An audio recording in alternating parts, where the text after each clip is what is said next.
달려가면서도 읽어라 라고는 아주 이상한 이상한 구절이에요. 자, 이 구절이 하박국에 등장합니다. 하박국에. 자, 하박국에서 이게 뭐라고 말하나? 일단 본문을 봐야 되겠죠. 자, 여호와께서 내게 대답하여 이르시되 너는 이 묵시 핫존이죠. 핫존 기록하여 판에 명백히 새기되 바알 달려가면서도 읽을 수 있게 하라. 자, 달려가면서도 읽을 수 있게 하라. 자, 이렇게 개역개정이 번역을 했는데요. 달려가면서도 읽을 수 있게 하라.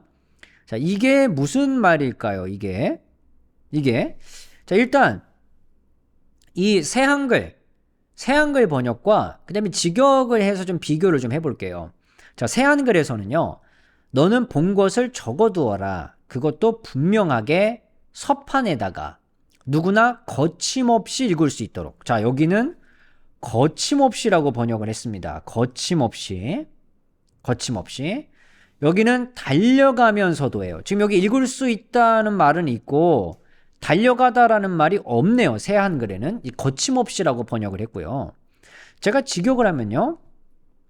야훼께서 내게 대답하셨다. 그리고 말씀하셨다. 묵시를 기록하라. 그리고 그 판 위에 명백하게 하라. 그것을 읽는 자가 달릴 수 있도록. 전 이래요.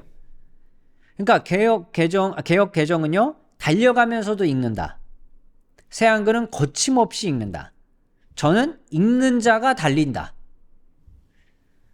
자, 이게 굉장히 이게 논쟁이 있는 구절이에요. 그렇기 때문에 이렇습니다. 일단 명백히 새기라, 명백하게 하라 이 단어 바아르 동사는요. 구약 성서에 3번밖에 등장하지 않습니다. 그런데 이제 이 의미가 거의 똑같아요. 여기 이제 명백히 새기되 여긴 분명하게 이 의미인데 바로 이해할 수 있도록, 알기 쉽도록 이런 의미예요. 이해하기 쉽도록, 알기 쉽도록. 자, 그래서 이 이해하기 쉽도록, 알기 쉽도록 이게 하는 게 뭐냐? 왜냐면 또 달려간다라는 이 의미를 훨씬 더 학자들이 많이 좀 지지하거든요. 거침없다라는 단어보다는. 그래서 달려가면서 읽든지 아니면 읽는 자가 달리든지. 그러니까 달리는 것과 읽는 것이 만약에 동시에 일어나는 일이라면 이건 아마도 글씨를 크게 쓰라는 의미가 아닐까 이렇게 해석하는 분들이 많이 있었습니다. 그렇기 때문에 이제 큰 글씨로 봐야 된다라고 이제 해석할 수 있겠습니다만 글쎄요. 저는 이 새기다라는 단어보단 오히려 달린다라는 의미 이 단어를 뭐라고 해석을 해야 할까? 이게 좀 더 저에겐 궁금한 지점이었습니다. 자, 그래서 이 부분을 어떻게 이해하는 것이 좋을지 그것에 따라서 아마 이 본문을 이해하는 해석이 조금씩 달라질 것 같습니다. 제가 몇 가지 학자들의 의견을 한번 제시해 드려 보겠습니다. 첫 번째, 예언자들이 예언을 선포하며 달리는 행위와 관련이 있다. 이건 이제 예레미야에 있는 본문인데요. 예레미야 23장 21절에 보면 이 선지자들은 내가 보내지도 아니하였고 다름질하며 내가 그들에게 이르지 아니하였어도 예언하였은즉 여기에 다름질하다라는 표현이 있는데 이건 바로 예언자들이 예언을 선포할 때 이제 달리면서 선포했다라는 의미가 있을 수 있기 때문에 결국 이 예언자로서의 어떤 모습을 보여주는 것이 바로 이 달린다라는 의미와 관련이 있지 않을까. 그래서 하박국은요, 하나님의 말씀을 선포해야 하는 예언자이기 때문에 달린다라는 동사를 사용했을 가능성이 있다라고 보는 게 1번 입장이에요. 그리고 이 판에 묵시를 새기면 현 세대뿐만 아니라 이후 세대에게도 그 묵시가 전달될 수 있다는 것을 암시하는 구절이 될 수도 있습니다. 그래서 지금부터 하나님께서 하시는 말씀은 현 시대뿐만 아니라 이후 세대에게도 비슷한 일을 겪었을 때 하나님께서 어떻게 말씀하셨는지를 알고 하나님에 대해서 어떤 신앙을 가져야 될지를 깨닫는 그런 역할을 하박국이 해야 된다라고 보는 입장이 1번인 겁니다.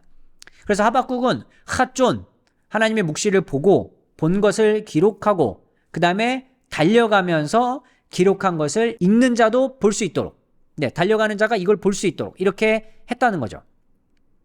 그렇기 때문에 이 이야기는 1번의 해석을 따르면 이게 달린다라는 명백히 새겨서 달린다라는 말은 예언자로서 네가 이 말씀을 전해야 하는 너의 예언자로서의 사명을 잘 감당해라 라고 말씀하신 구절로 해석할 수 있게 됩니다. 네, 한 걸음 더 나간 학자도 있어요. 이건 단순히 하나님 말씀을 전달해 주는 정도가 아니라 이건 해석해 주는 의미까지 있다. 예. 근데 뭐 해석을 더하든 더하지 않든 예언자로서 주님의 말씀을 들은 것, 그걸 새겨서 올바로 전달하는 것, 이게 이제 예언자의 역할임을 강조하는 것은 아마 똑같을 것 같습니다. 그래서 예언자로서 하박국 너의 역할을 다해라. 이게 이제 1번 해석이고요. 자, 2번은요. 달리는 것은 읽는 작업을 수행하는 것이다. 자, 즉 달리는 것은 단순히 달리는 행동을 말하는 게 아니라 자신의 결정과 행동, 그것으로 인생을 사는 비유적 의미라는 거예요. 그래서 하박국은 이 말씀을 하나님께서 주신 핫존, 묵시를 그냥 전달하는 정도로 끝나는 삶이 아니라 그 말씀을 행하는 것으로, 행하는 것으로 이제 살아가야 하는 그런 모습을 가지라라는 것이 이제 2번 뜻이라는 거예요. 그러니까 달리는 거와 상관이 없는 거죠. 예언자로서 그 역할이 이제 여기 들어간 것도 충분히 가능하겠지만 어쨌든 그렇게 사는 것, 묵시를 본 대로 사는 것, 그것이 이제 중요하게 됩니다. 그렇다면 앞에서 명백하게 새긴다라는 이 말씀은 당연히 뭐 1번, 2번 다 비슷하겠지만 이것을 본 사람이 이해하고 그렇게 살아갈 수 있도록 하기 위해서 쉽게 쓰는 거와 아니면 이해할 수 있도록 쓰는 거와 이제 관련이 있다라고 볼 수 있겠습니다. 그래서 2번은 1번과 거의 비슷하지만 1번은 선포의 의미에 좀 더 강점을 두고 있다면 2번은 행하는 것, 이 묵시를 따라서 사는 것, 여기에 좀 더 중점을 두고 있습니다. 자, 3번은요. 달리는 것은 야훼의 현현과 관련이 있다. 그래서 이 하나님의 핫존을 기록한 것, 이걸 보는 사람은 하나님의 이 묵시 때문에 공포심에 질려서 달릴 수밖에 없게 된다는 의미예요. 이건 단순히 달려가는 게 아니라 이제 피난처로 달려가는 의미예요. 이건 이제 잠언 18장 10절과 연결해서 보는 학자의 의견인데요. 그래서 이거는요, 새겨진 묵시를 본 사람들은 시간을 낭비하지 말고 빨리 명확하게 기록되어 있기 때문에 이건 반드시 일어날 거기 때문에 피난처로 도망가라. 이런 의미로 봐야 된다는 겁니다.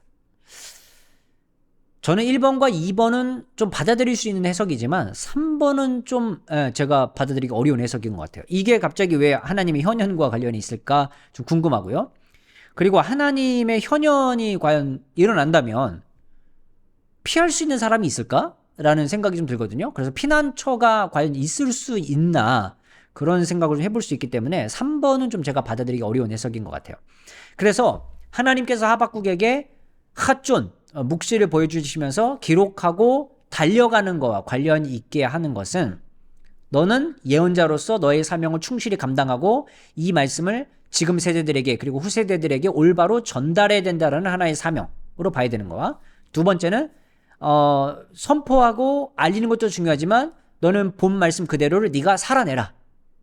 이런 의미도 있을 수 있다는 거. 저는 이 두 가지 의미가 하박국 2장을 이해하는데 굉장히 중요한 메시지가 될 거라고 생각합니다. 그래서 이런 입장에서 이 본문을 본다면 맥락에서 충분히 생각해 볼 수 있을 만한 본문이자 하박국 전체에서 어떤 메시지로 생각해 볼 수 있는지 우리가 충분히 유추해 볼 수 있는 그런 내용으로 접근해 볼 수 있을 것 같습니다. 자, 여러분은 이 해석에 대해서 어떻게 생각하시는지, 그리고 하박국 2장을 어떻게 읽으셨었는지 여러분의 의견을 남겨주시면 감사하겠습니다. 오늘의 컨텐츠가 도움이 되셨다면 유튜브 멤버십에 가입해주세요. 더 깊이 있는 강의를 들으실 수 있습니다. 아울러 멤버십을 통한 후원은 컨텐츠 제작에 큰 힘이 됩니다.